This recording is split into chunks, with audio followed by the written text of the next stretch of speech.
I'm Susan Yawkey with VOA's Middle East Monitor. Coming up, Syria's opposition is split over civil or armed unrest. The United States asks Iran to return a lost drone. The U.S. and Iraq pledge a strong strategic relationship after the U.S. withdrawal. Our commitment to Iraq's success is going to be enduring.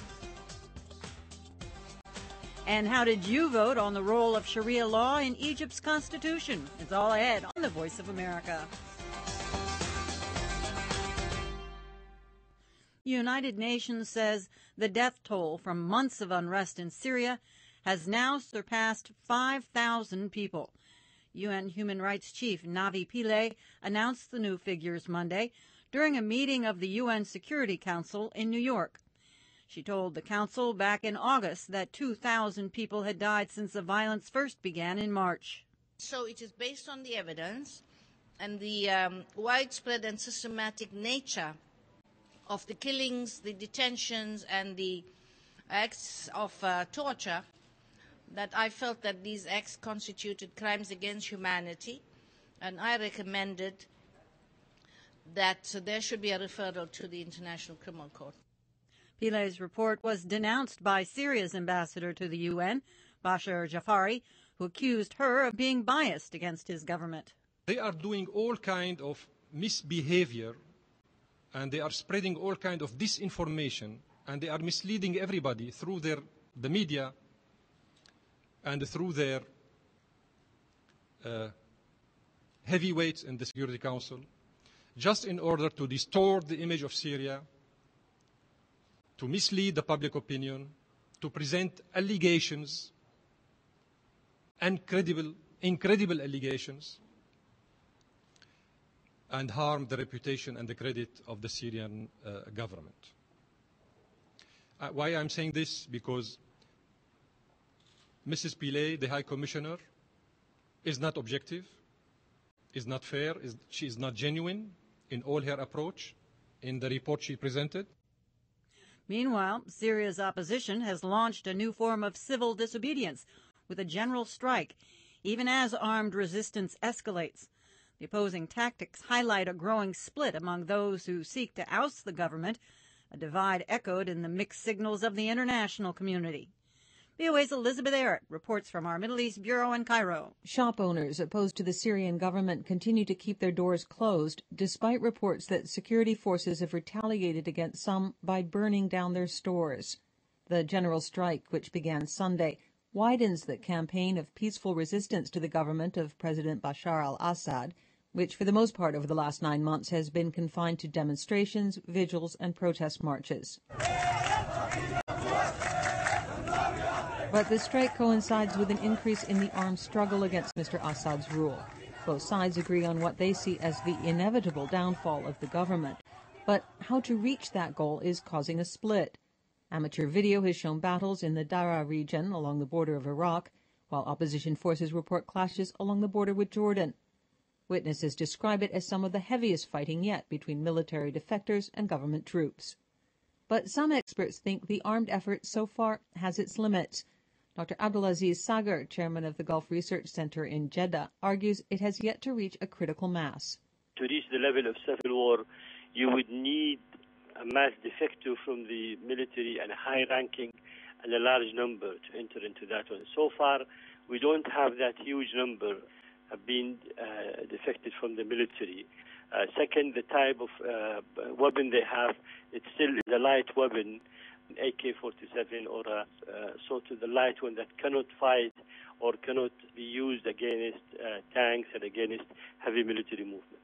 If an armed struggle appears unlikely to dislodge the government in the short term, so too does the general strike.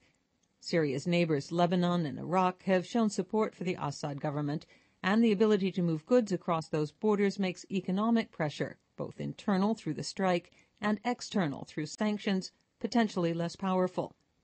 But loose borders may prove a boon to the armed opposition.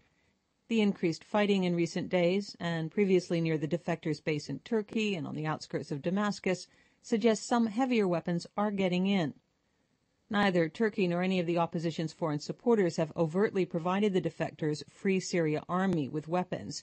That's in keeping with the opposition group the Syrian National Council, also based in Turkey, which adamantly rejects armed resistance and seeks to limit the FSA's role to protection of civilians.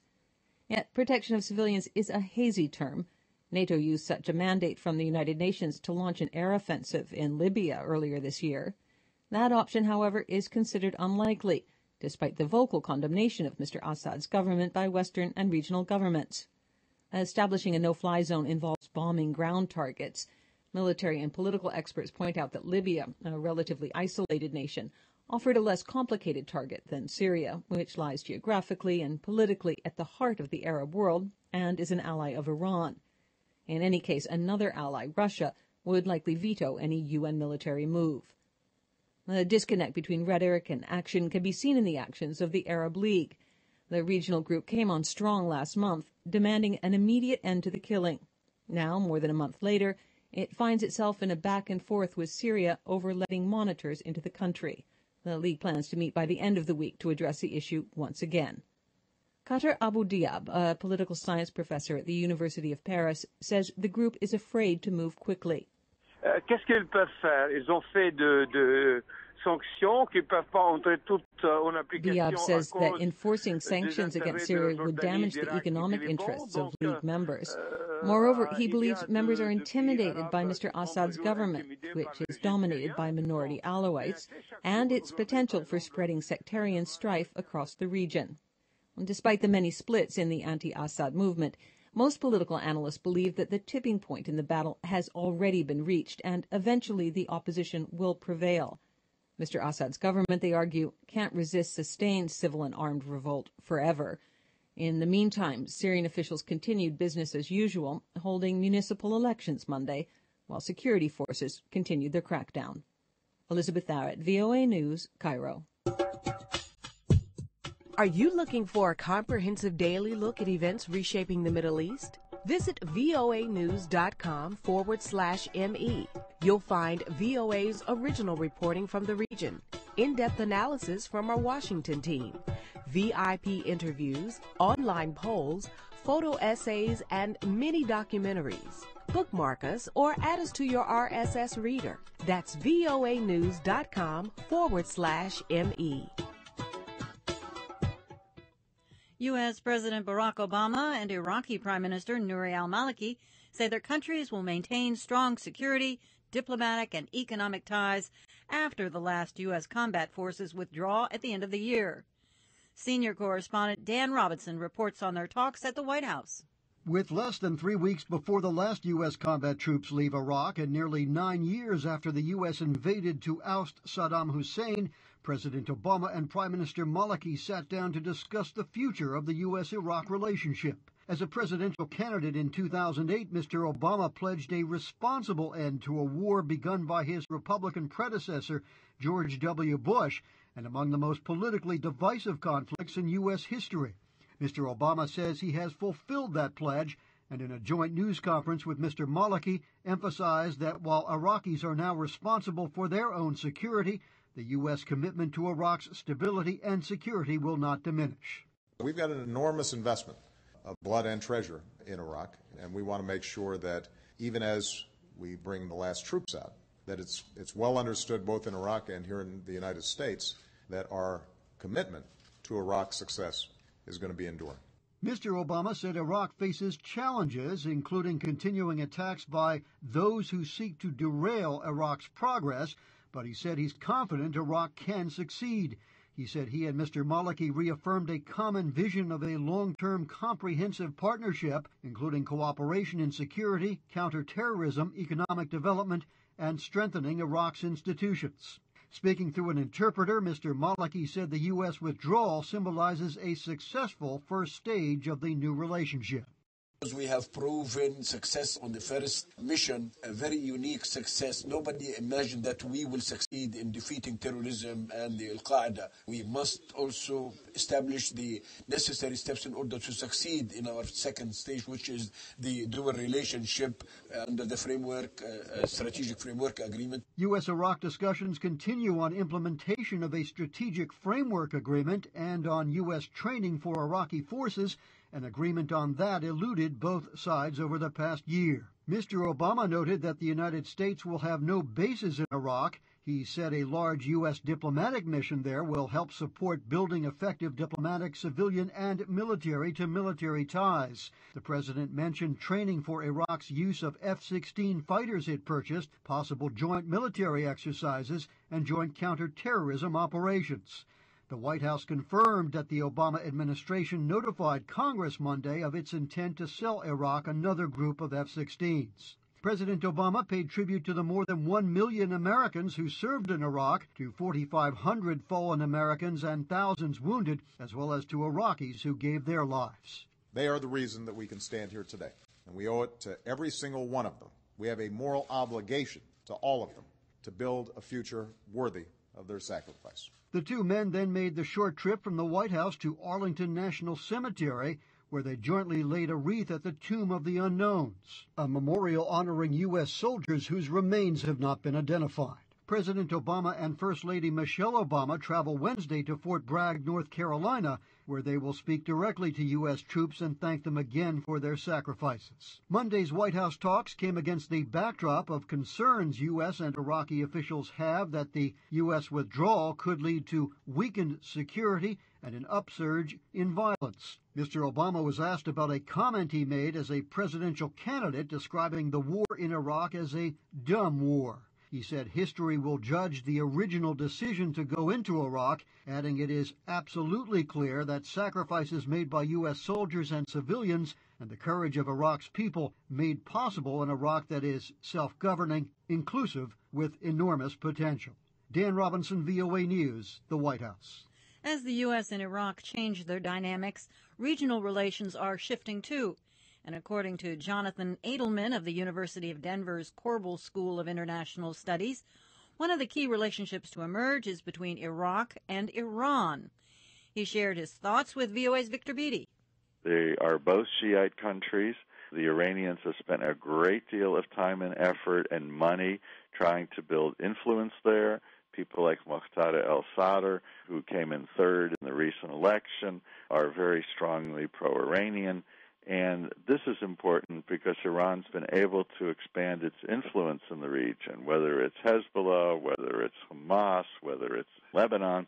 And so there's a lot of issues out there. And, of course, there is the 2012 presidential election. If Iraq were to turn even mildly away from the United States, that could have consequences. So there's really a lot of issues, and I think right now it's very hard to be certain about exactly what's going to happen here. This is not a country like Germany or Japan that we fought a major war and occupied afterwards. This is something rather different from what we've historically done before. So democracy has not fared very well in the Middle East, and how well that's going to work out, we just don't know. At their joint press briefing after their meeting at the White House, when the subject of Syria came up, they publicly disagreed over the fate of Bashar al-Assad. Significant? It is significant. The administration has been coming around to what is a more widely held view in other parts of the world and openly said that Bashar al-Assad's got to go.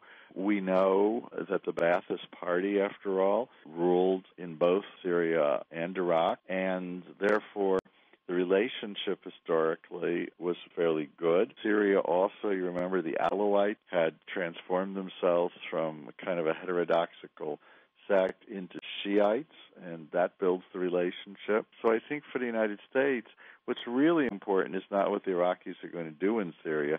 It may just be a little bit of an indicator that the future may be rather different than the past between Washington and Baghdad. President Obama, in his remarks on Monday, said, "We have now achieved an Iraq that is self-governing, that is inclusive, and that has enormous potential." Is that an optimistic statement? Yes, and certainly all Americans hope that that's true. We have spent our blood, we have spent hundreds of billions of dollars there.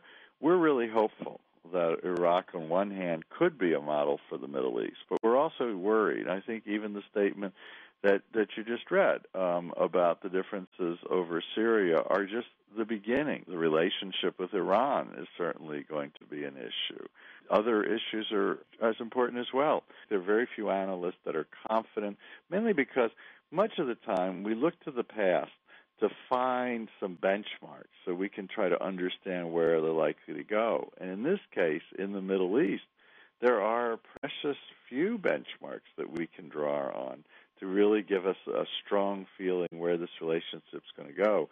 But it's going to be important. It is important because Iraq is an important country in the region, and it's important because what the United States has been trying to do there for now 8 years. Edelman says many hurdles in Iraq's pursuit of democracy remain, including its third world economy, past ethnic tensions, and the lack of any history of democracy in the country. Iran is calling on the United States to apologize for an unmanned U.S. surveillance aircraft that went down in Iranian territory this month. Today's response by Tehran was in reaction to a formal request by the Obama administration to return the aircraft. Iran says it is extracting technology from the lost aircraft and will build copies of it. VOA's David Gollust has details from the State Department. U.S. officials had been circumspect about the drone, which Iranian Revolutionary Guards were filmed inspecting last week.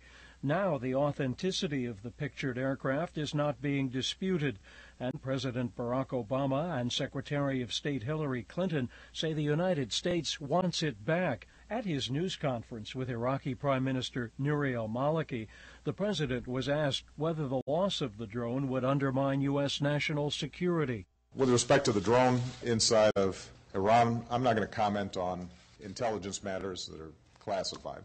As has already been indicated, we have asked for it back. We'll see how the Iranians respond. The request is understood to have been conveyed to Tehran by the Swiss government, which represents U.S. interests in Iran in the absence of diplomatic relations. The U.S. government has not commented on the mission of the unmanned aircraft, which appears to be an RQ-170 Sentinel drone with advanced stealth technology. News reports have said it was on a surveillance mission over Afghanistan and strayed into Iranian airspace, or that it was spying on Iran's nuclear program when ground controllers lost contact with it. Iran says it brought down the plane with a cyber attack, but aviation experts say the plane probably malfunctioned. At a press event with British Foreign Secretary William Hague, Secretary of State Clinton said the return of the drone is unlikely. We are very clearly making known our concerns. We submitted a formal request for the return of our lost equipment, as we would in any situation, to any government around the world. Given Iran's behavior to date, we do not expect them to comply. Iran has sent a letter of protest to the United Nations over the drone incident, accusing the United States of provocative actions and violating international law. A member of Iran's parliament says Iranian military experts are in the final stages of extracting data from the drone and soon will be able to copy and mass-produce the plane, a claim that has been ridiculed by Western defense experts. In his comments with Secretary Clinton, British Foreign Secretary Hague said his government has not given up on engagement with Iran, but he said recent events, including last month's mob attack on the British embassy in Tehran, suggest that at least some elements of Iran's leadership are bent on confrontation with the West. We've seen an increasing predilection for dangerous and illegal adventures on the part of at least parts of the Iranian regime. It may not be the work of a united Iranian regime, but from at least parts of the Iranian regime, such actions have been sanctioned. Hague said the European Union plans to tighten nuclear sanctions on Tehran next month, with tougher measures focused on Iran's financial, energy, and transport sectors. He said pressure will be increased as long as Iran's nuclear program continues with no adequate explanation of a peaceful purpose. David Gollust, VOA News, the State Department.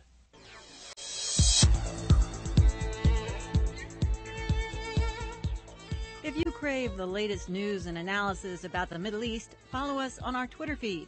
You can find it by searching @VOA Middle East. Every day we tweet VOA's own special reports, analysis, VIP interviews, photo essays, and mini documentaries.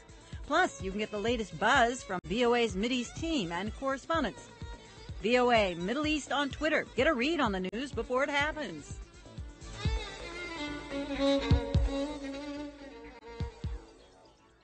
In the news, Pakistani Prime Minister Yusuf Raza Gilani says his country likely will continue to block NATO convoys into Afghanistan for several more weeks. In an interview with the BBC, Mr. Gilani also did not rule out closing Pakistan's airspace to the United States. The supply routes were shut down following a November 26 NATO airstrike in Pakistan that killed 24 Pakistani troops. Prime Minister Gilani said there is a credibility gap between the U.S. and Pakistan. He said the two countries have to improve their relationship and have more confidence in each other. Swiss prosecutors have charged 3 people with breaking arms export laws to help smuggle nuclear weapon technology to Libya. The activity occurred under the Gaddafi regime. Marco and Urs Tinner and their father Frederick were formally indicted today after a nearly decade-long investigation. The 3 men are suspected of providing technology to the nuclear smuggling network of Abdul Qadir Khan, the architect of Pakistan's nuclear weapons program. Prosecutors said the Tinners have agreed to a plea bargain that will allow a shortened legal procedure. The agreement is expected to prevent politically sensitive evidence from being discussed during the court proceedings.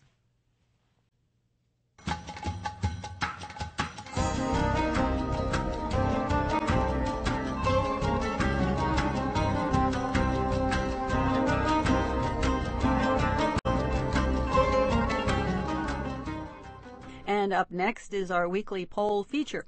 Joining me is our Middle East online editor, Yuri Hiltaichuk, to sum up our last topic and share the results. What do you have for us? Hi, Susan. Last week, among the stories in the headlines was the strong showing of Islamist parties at the first round of parliamentary elections in Egypt.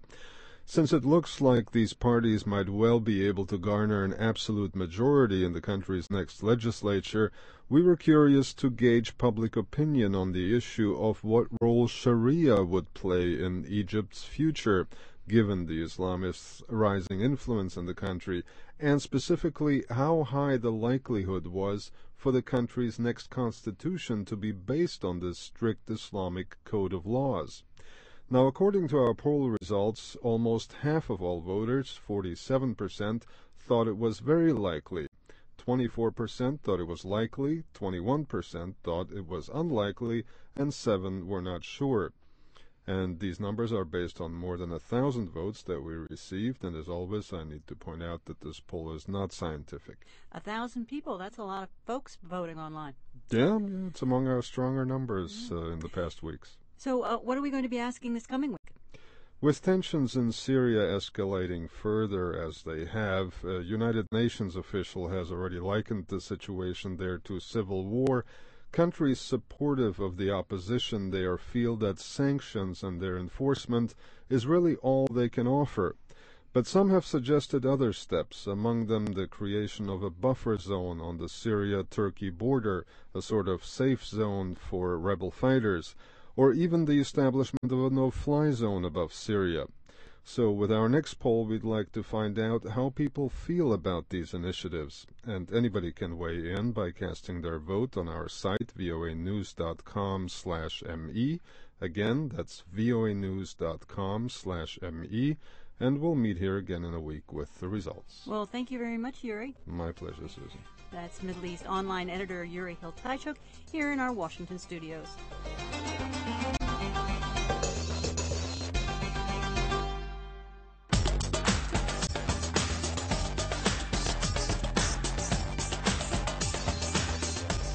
This has been VOA's Middle East Monitor.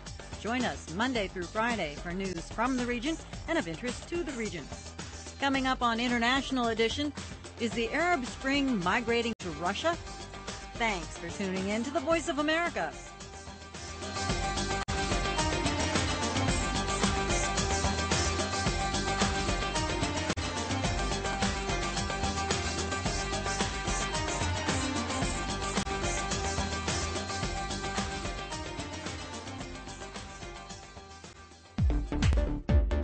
For more on the stories you've heard on our radio programs, visit our website at voanews.com.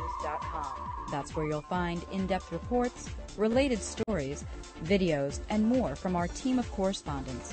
Or take the news with you by downloading podcasts of your favorite VOA programs. That's at voanews.com. voanews.com. Online news for a changing world.